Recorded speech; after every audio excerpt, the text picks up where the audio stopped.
The only thing we actually can do is be responsible for each and every single one of ourselves. And if we do that and we see, where am I running toxic? Where is there a toxic voice inside your head saying horrible things to you every day? Because maybe we could start there, you know? That's what we mean by consciousness, expanding our consciousness, expanding our awareness to solve the challenges of the day. I believe in that. And that is why I stand here today.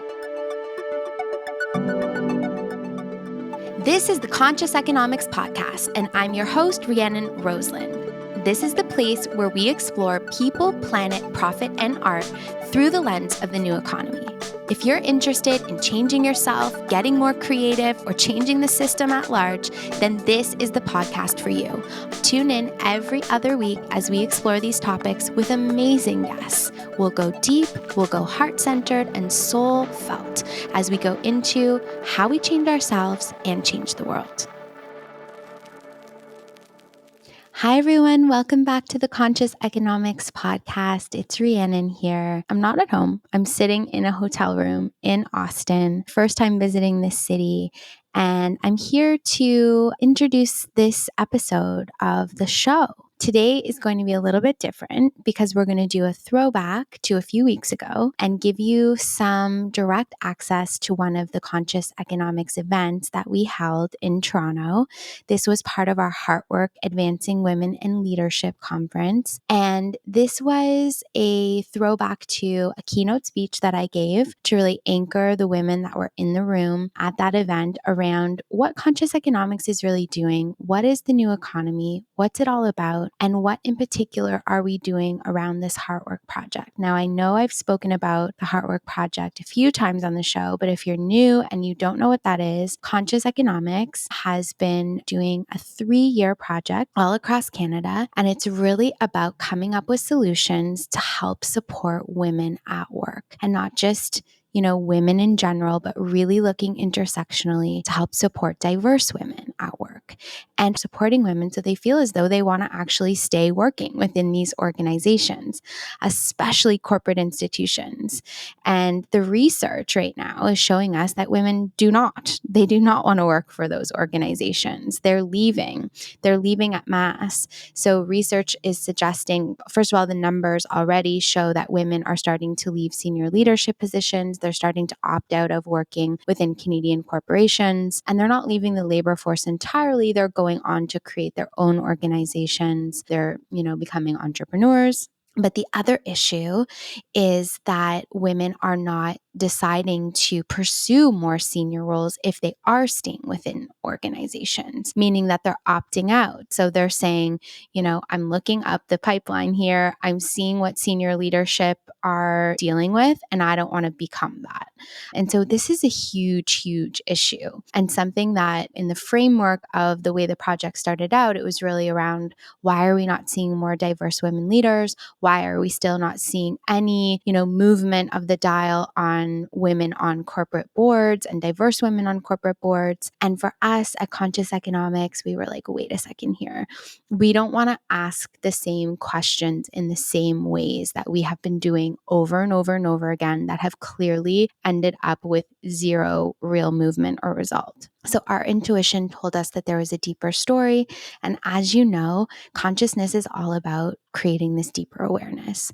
So we did a national deep listening exercise across Canada, speaking to women, creating safe anonymous containers for women to really tell us what were the emotional things that they were feeling. What are the social implications to why they are deciding to leave or opt out? And how can we really start to holistically look at the issue and also create solutions with a broad base of stakeholders? So that's what the HeARTwork project is. If you go onto our website, consciouseconomics.ca, you can download the solutions framework. It basically tells you the whole story. It's a 20-minute read. It's done in a really beautiful art-forward way. So it includes the research that we've broken down so simply into the top 10 issues that women were experiencing within corporate Canada. And then we highlight the results of us sitting with so many incredible women women, corporate leaders, community leaders, entrepreneurs, and actually together using a design thinking model, coming up with solutions that are now being implemented in organizations across Canada. So this conference that we're throwing back to for today's episode is just that. It's one of the final activations that we've done over that first 3-year term of HeARTwork. And so we had over 300 women participating in this event that you're about to hear. So you kind of get a direct access ticket. If you didn't get to come to the event, you'll be able to hear a little bit about what was happening, hear a little bit from my keynote, really framing conscious economics and what do we really mean by let's build a conscious economy? Like, what does that mean? What does wellness in business actually mean? Because I know that we've been on this trend where we're talking about wellness, we're talking about mental health more, but in the end of the day, is there anything that's really changing? Or is it just, a bunch of jargon? And so this is really what I love to highlight is that wellness at work is not about, like green juice and meditation rooms. It's about really understanding ourselves in a deeper way, understanding our social, our emotional, the environment by which we are working in and who we are as people, and how that actually implicates the way that we work, the way that we lead, the way that we produce, the way that we create. And starting to understand that as a society, we are collectively and individually out of alignment. And the proof is in the pudding. Turn on the news. Look at what's happening across the country. Look at productivity at an all-time low. Look at the mass exodus out of the labor force. Look at racism. Look at war. Look at our food systems. Look at literally anything or everything and see that we are at a precipice. We are at a point where we have to do something different. And for us at Conscious Economics, the answer is never finger pointing. It's done through this heart-centered way where we're actually using consciousness as the tool to create the solutions. And what we mean by that is actually as we increase our consciousness, increase our awareness using various modalities, including just really important conscious dialogue, authentic dialogue, we can start to make a shift. So I hope you enjoy this episode. I hope you enjoy listening to these remarks from the event and just getting a little dive into what that felt like to be in the space and in the room. If you are someone that wants to get involved with the work that we're doing, the best way is actually just go to the website, like I mentioned before, consciouseconomics.ca, and subscribe. It's free. You will start getting some information from us and you'll start finding out about when these events are happening, if they're happening local for you. There's also digital opportunities and so much more. We're here to educate. We're here to be a hub for the new economy and to really show people a new way of thinking about business. So I hope you enjoy this and tell us what you think. Give us some feedback, reach out. We love hearing from you. So enjoy this really cool kickback to the HeARTwork conference.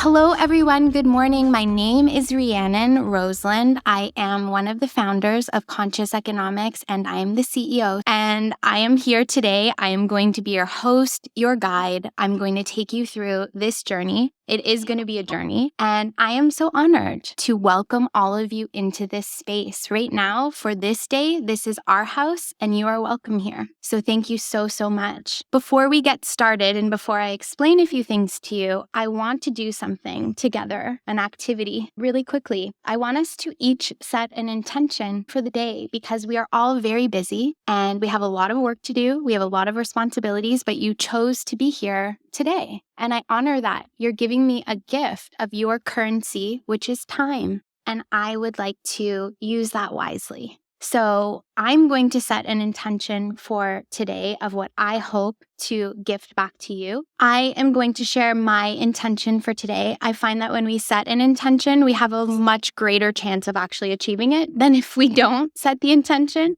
So for me, it's a twofold intention. My first intention for today is actually gentleness. We need gentleness right now. The world, everything that's going on, it's a lot. So my first intention for us is gentleness. And I hope to be gentle in some of the important things that I talk about today as well, to not overfry our nervous system, but instead to actually offer love and support and solutions and connection. So gentleness. My other intention is consciousness, to awaken something within each of you, if that is possible. Consciousness is a big word, and I think people get a little afraid of it. Like, what does that mean? All it really means is a deeper awareness, understanding something that we didn't have awareness of. And so at Conscious Economics, our goal is to use consciousness to create better business, to use consciousness to solve the economic issues that are so prevalent. That's what we're here to do, simply. So one of the ways that we do that, and so you may not fully understand what that means. Like, what is she talking about? Consciousness, business, what does that really mean? I promise you by the end of the day, I think you're going to understand. And I'm going to give you lots of examples throughout the day so that you do understand. And one of those examples is music. So we started off the day, thank you, Miranda, for the work that you do and for bridging music and commerce the way that you do. It was why intentionally I wanted you to open up the day. And thank you to Rochelle for opening us up with music. So why music?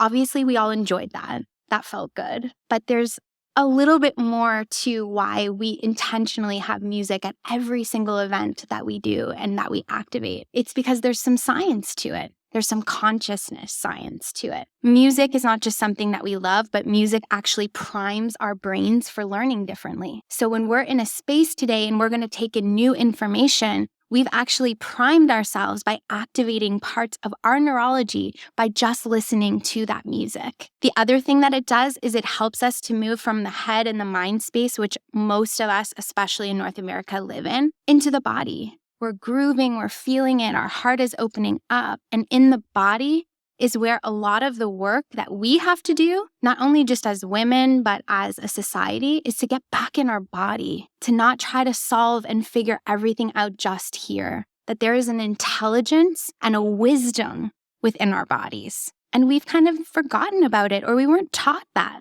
I wasn't taught that. And one of the most special and sacred places within our body that holds so much wisdom is our hearts. Actually, our hearts have neurons. There is an intelligence of the heart. Science is only just discovering these things. So when we speak about better business and consciousness and this project that brings us here today, HeARTwork, merging what we know and what we understand from our hearts into the way that we solve business problems, into the way that we look at the economic issues that are impacting our country and the world.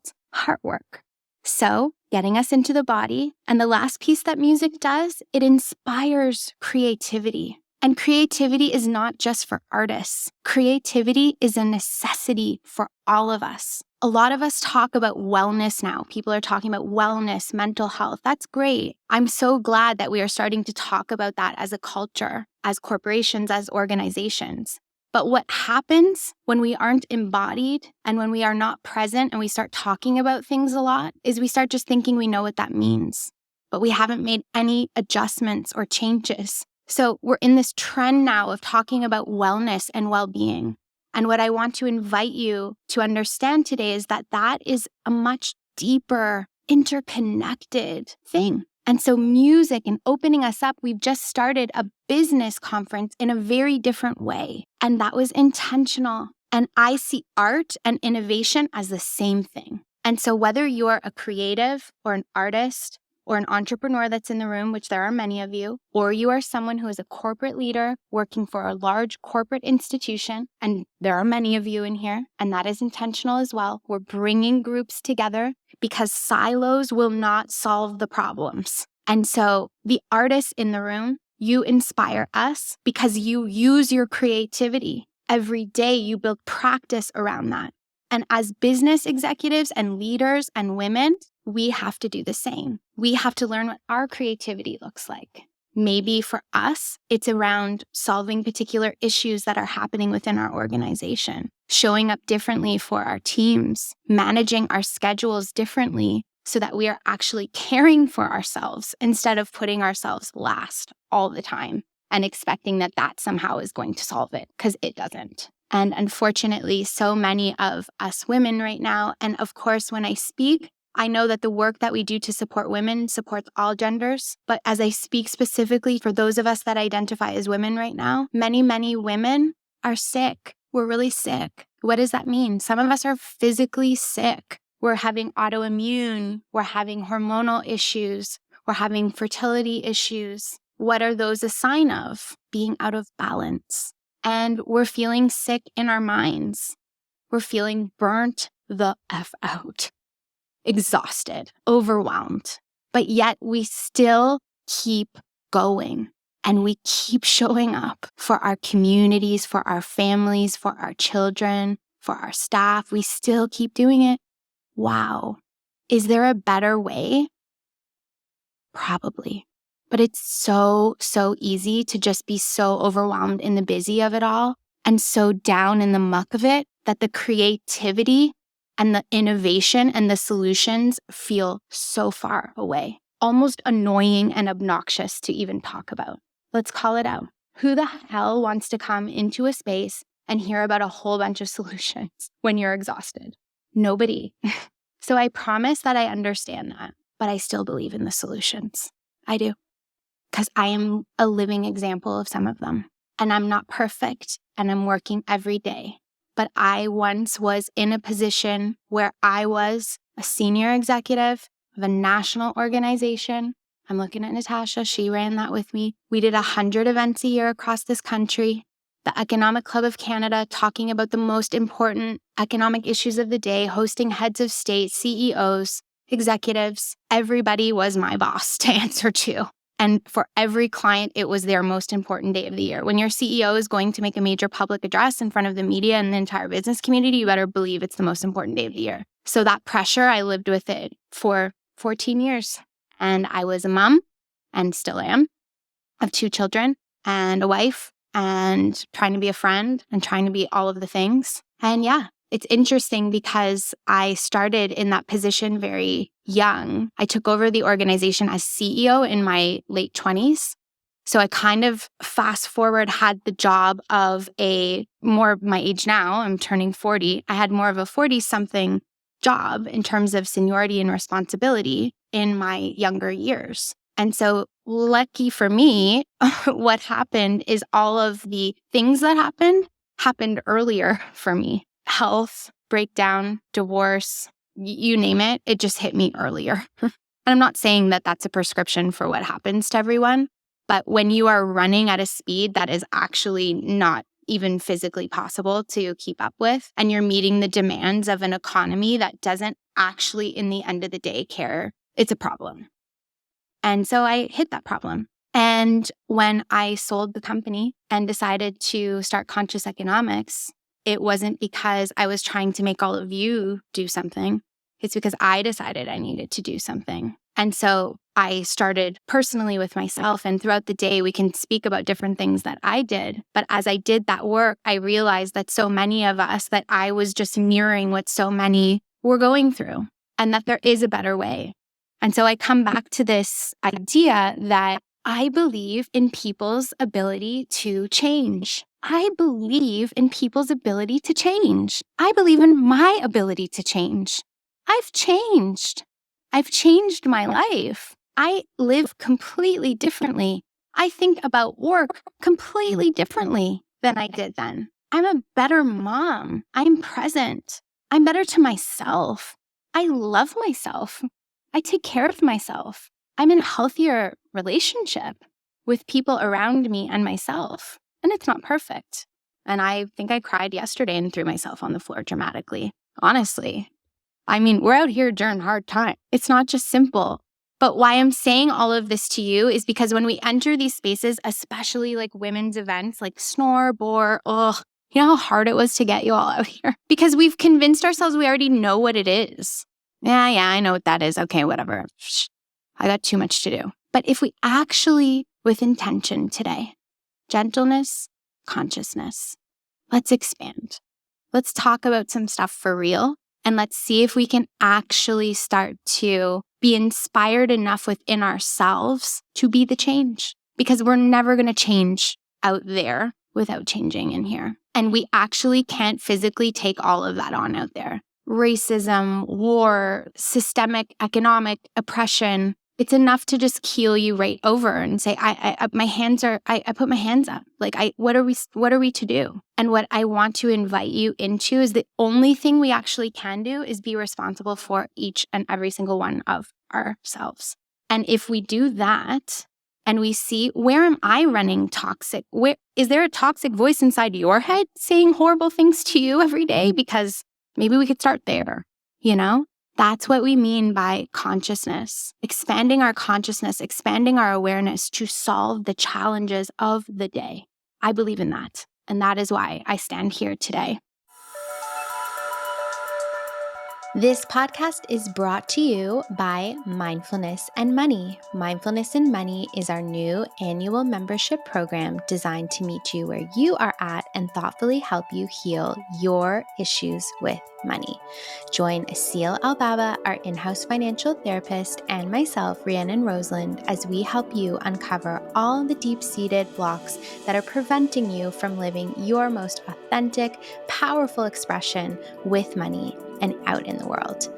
So if you're interested in joining, you can go ahead to consciouseconomics.ca and click on Mindfulness and Money to find out how to sign up. There's also a free trial option for those of you that want to dip your toe in before making a commitment for the year. The program is designed to be a democratized access for financial coaching and financial therapy. We have some very accessible pricing for you with options within as well, so that you can make your own conscious decision what you are able to afford as you start this healing journey. We hope to see you there.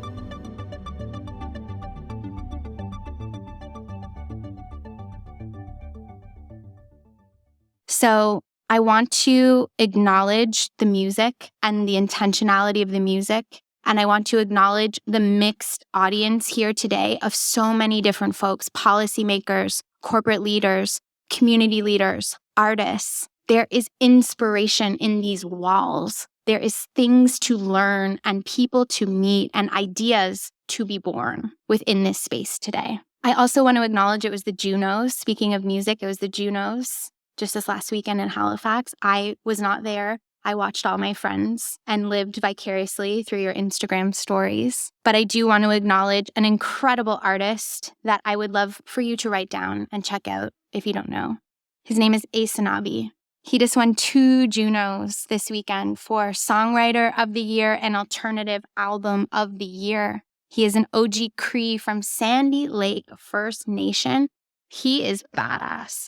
He is a storyteller. He is a voice like butter. He performed at our last event just a few months ago, powered by RBCX Music. Thank you, RBCX Music, for allowing us to bring emerging artists to these events and giving the platform. And so I say that because I want you to check him out. I want to support great Canadian talent. There's so much of it here. And so check him out.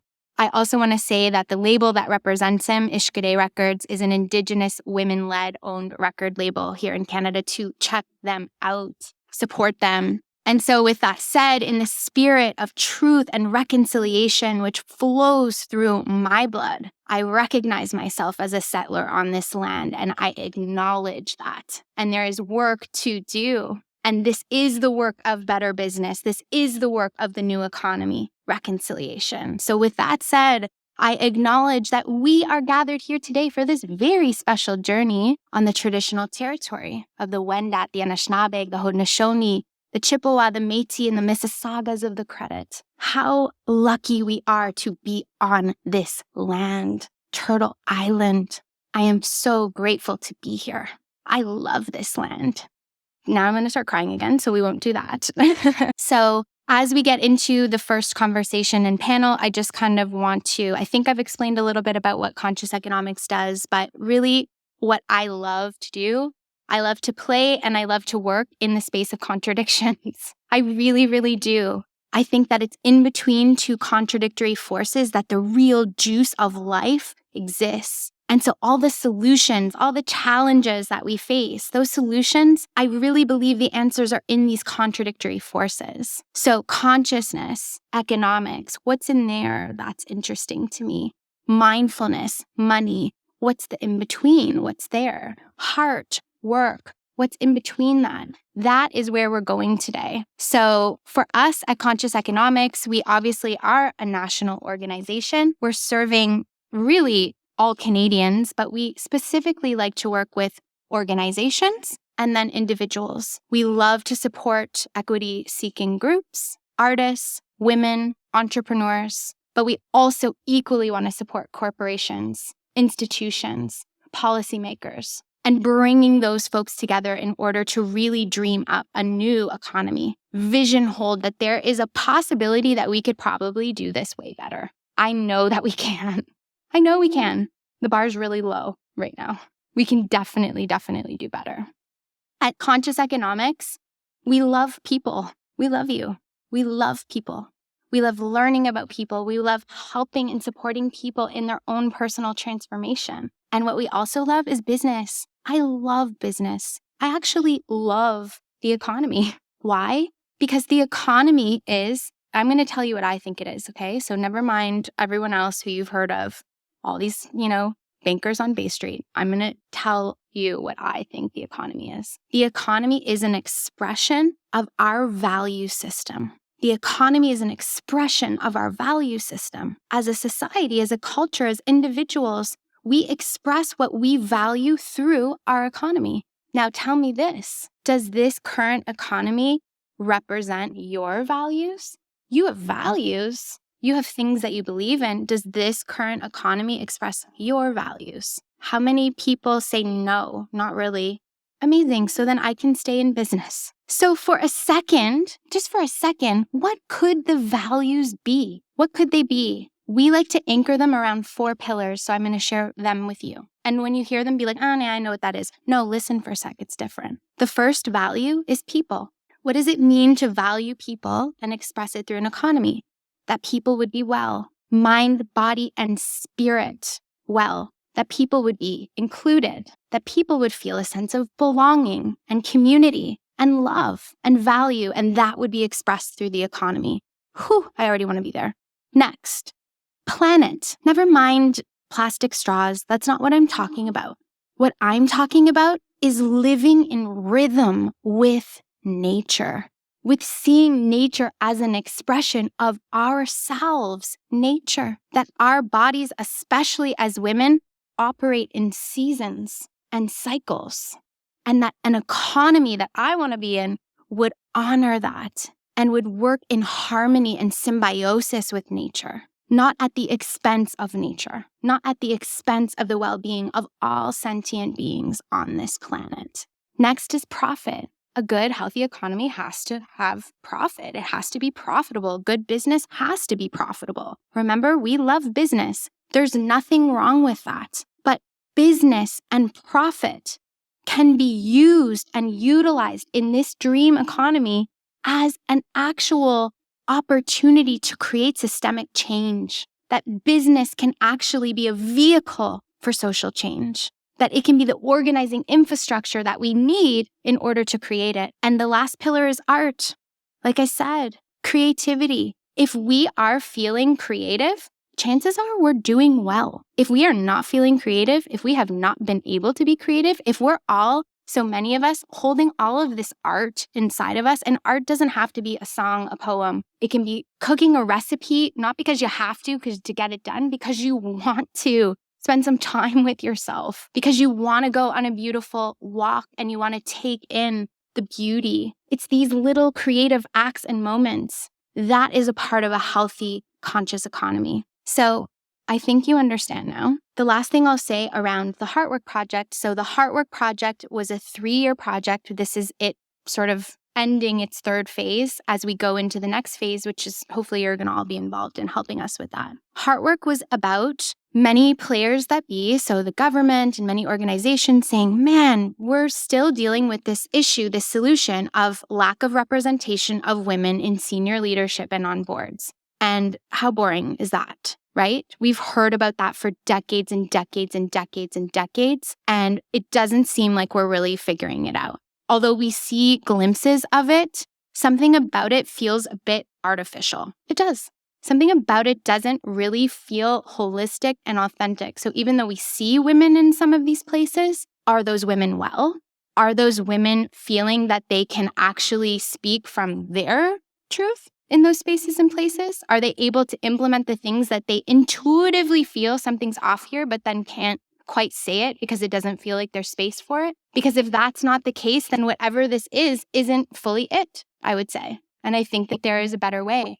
So what we did is we came together with the community organizations and we did a national deep listening exercise. And we went across the entire country and we spoke to women, and those women were representative of corporate Canada from all different industries, everything from retail, manufacturing, banking, insurance, law. And they were able to share anonymously because many of the times you can't share if your job is on the line. I'm sorry, you got to do your work and you got to keep going. So these women were able to share anonymously, and we were able to compile from those national conversations the research, which is HeARTwork, which is what we are going to talk about today. So understanding the real issues. Now, remember what I said, it's so boring to just talk about issues if there's no solution. And generally speaking, that's what happens at most of these events. We talk about the issues, it's not working. So exhausting, right? Over it. So what we did was different. During year 2, we engaged Canadian corporations, some of which are in the room, Canadian Tire, Interact, PwC, RBC, like these were not small organizations. And they assembled teams of champions. And together we sat down at tables all together with women who were part of the research, with community leaders who understand some of the issues on the ground, and the corporate leaders. And using design thinking, we created solutions. And then we fought and we argued and we teared it all apart until we found things that we could agree upon. And that is the process of innovation. That's the process of finding consensus. We didn't fight, obviously, but it was hard. And I joked to Daria that running this HeARTwork project all around advancing women, I said, Daria, I think I've grown a beard from this. Like, this has been just the most challenging thing to corral all of these different organizations and get legal teams of major corporations to sign off and agree on something that's going to go out public. And remember, it's going to be written by me, so I'm definitely going to be talking about weird, kooky things. So we did it. So that in and of itself is a congratulations. And so today, we're going to talk about some of the research and what came up, some of those issues, but we also are going to talk about the solutions. The HeARTwork zine is available. You can download it. There's QR codes all around. There's a bunch of copies at the back. We turned it into an art forward zine, of course. It's really fun to read. It's 20 minutes. It's beautiful. It's art forward. And it really conceptualizes what this project is all about. So I hope you enjoyed that episode and that gave you a little taste of what it feels like to be in the room at one of our activations. As many of you know, we do lots of activations, lots of events in person. I think in person is my favorite way to connect because there's just something that's created when you're actually in a space with people. There's a resonance, there's an energy field, there's an exchange that just doesn't happen in the same way when we're in the digital spaces. So if you are interested, if you are local, we do operate nationally. But right now, since, the rebuild after the pandemic, we've been mostly activating in Toronto. That will change. But I think if you are local, please, please, please go to consciouseconomics.ca, sign up to subscribe so you can find out what's happening. If you're not local and you want to get involved, there are so many ways, but the best way is still to subscribe and then be able to partake in some of our online courses, resources. There's so much education and content that we're putting out all the time to help you understand how you can be a part of the new economy movement. If any of this resonates, please reach out, give us a rating, give us a review, share this with friends. We are trying to spread the word and really co-create the new economy with our community radically with love. So thank you so much for joining us, and I'll catch you on the other side. Bye for now.